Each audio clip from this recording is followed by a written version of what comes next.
안녕하세요. 한국경제신문 경제부 강경민 기자입니다. 오늘 세종 스튜디오에서 구독자님께 설명드릴 주제는 통계청이 오늘 아침에 발표한 8월 소비자 물가 동향입니다. 바로 자료 보시겠습니다. 보시면은 이제 8월 소비자 물가 지수는 114.54로 전월 대비 0.4% 상승했다. 제가 며칠 전에 산업활동 동향을 했었죠. 근데 산업활동 동향은 단기, 시의성을 보여주는 거기 때문에 전년 동월이 아니라 전월 대비라고 했고, 하지만 물가는 장기 추세를 보여주는 거기 때문에 물가 고용 동향도 마찬가지입니다. 물가와 고용 동향은 전년 동월로 비교를 한다. 항상 이거 잊지 않아 주셨으면 좋겠어요. 그래서 보면 어떨까요? 전년 동월 대비 2.0% 상승했습니다. 드디어 2.0%라는 숫자가 나왔네요. 이 2.0%가 무슨 의미가 있냐면은 한국을 비롯해서 전 세계 각국의 중앙은행들의 물가 관리 목표치가 2%입니다. 2.0%입니다. 지금 보시면은 계속해서 이제 작년에는 이제 3%대를 하다가 좀 계속 둔화가 됐거든요. 계속 둔화가 되다가 드디어 2.0%가 됐어요. 7월 달에는 2.6%였는데 상승률입니다. 이거는 8월 달에 드디어 2.0%로 떨어졌습니다. 근데 제가 여기서 독자님들께 말씀을 드리고 싶은 게, 물가가, 제가 방송을 하면서 항상 구독자님께 말씀을 드렸던 게, 물가가 하락한다, 물가가 떨어진다, 이런 표현을 안 썼어요. 어떤 표현을 썼느냐? 물가 상승률이 둔화한다 썼어요.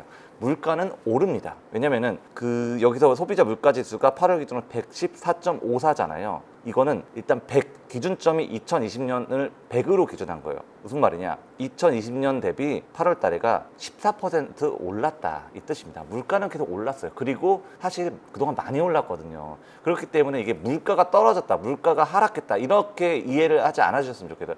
물가 상승률이 중앙은행의 목표치인 2.0%만큼 둔화됐다, 이렇게 표현을 드리고 싶습니다. 우리 세부 지표로 들어가 볼게요. 근원물가입니다. 우리 근원물가 두 개 있다고 말씀드렸죠. 일단 OECD 방식, 그리고 우리나라 고유의 근원물가 방식이 있다고 그랬는데, 일단 OECD 방식의 식료품 및 에너지 제휴지수 보겠습니다. 이것도 다 둔화됐어요. 2.1%네요. 전년 동월 대비. 그렇다면 우리나라 국내 고유의 근원물가 지수 어떨까요? 이거는 1.9%, 1%대까지 떨어졌습니다. 제가 항상 키포인트라고 말씀드렸던 게 보조지표였죠. 일단 생활물가지수 보겠습니다. 생활물가지수는 이제 우리 소비자 물가지수를 구성하는 게 전체 458개 품목인데, 그 중에서 구입 빈도가 높고 지출 비중이 높아서 가격 변동을 민감하게 느끼는 144개 품목으로 작성된 게 생활물가지수입니다. 그러니까 서민 물가지수라고 생각하시면 돼요. 체감 물가지수라고 보시면 돼요. 그러니까 볼까요? 전년 동월 대비 2.1%네요. 이것도 많이 내려갔네요. 계속 그 전에는 이제 3%, 7월 달에 보시면 이제 3.0이었어요.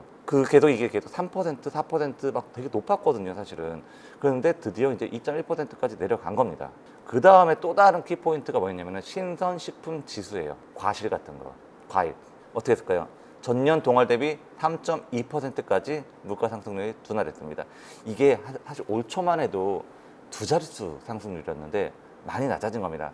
사실 3.1%도 이게 물가 상승률이 뭐 낮다고 할 수는 없지만, 그래도 예전에 두 자릿수까지 상승했던 거와 비교하면은 사실 많이 내려갔죠. 등락 품목, 세부 등락 품목 보실게요. 일단 배는 아직까지 120.3이네요. 2배 이상 올랐다는 뜻이에요, 전년 동월 대비. 그런데 이제 그동안 우리가 금사가 많이 얘기를 했잖아요. 사과는 상당히 많이 내려갔습니다. 왜냐면은 사과가 이제 햇사과가 좀 나오고 있거든요.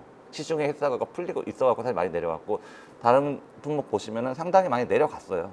우리 품목 성질별 등락률 및 기여도 보시겠습니다. 기여도 제가 여러 차례 설명을 했는데, 기여도라는 게 이제 전체 물가가 2%라고 하면 그 중에서 얼마만큼 물가를 끌어올렸는지를 보는 거라고 제가 말씀을 드렸죠. 일단 기여도, 전체 물가 상승률이 2%죠. 2.0에 반올림해서 2.0%고, 근데 그동안에 사실은 가장 물가 기여도가 컸던 게 농산물이에요. 근데 농산물이 0.19%포인트네요. 많이 낮아졌습니다. 농축수산물, 특히 이제 농산물의 가격 상승이 둔화됐다, 이렇게 이해하시면 될 것 같아요. 일단은 오늘 통계청 발표대에서 지금 주무부처인 기획재정부가 어떤 평가를 내렸는지 보겠습니다. 일단 주무부처인 기획재정부는 좀 고무됐어요. 이 2.0%라는 숫자. 아까 말씀드렸듯이 이제 목표치에 근접을 했기 때문에, 목표치 2.0% 됐기 때문에, 여기 보시면 그래서 이제 향후에도 기상이변, 국제 유가 불안 등 추가 충격이 없다면 2% 초반의 물가 안정 흐름이 지속될 전망이다, 이렇게 표현을 했습니다. 그리고 이 자료에는 없지만 오늘 또 기재부에서 무슨 얘기를 했냐면은, 정부의 올해 물가 목표치가 2.6%예요.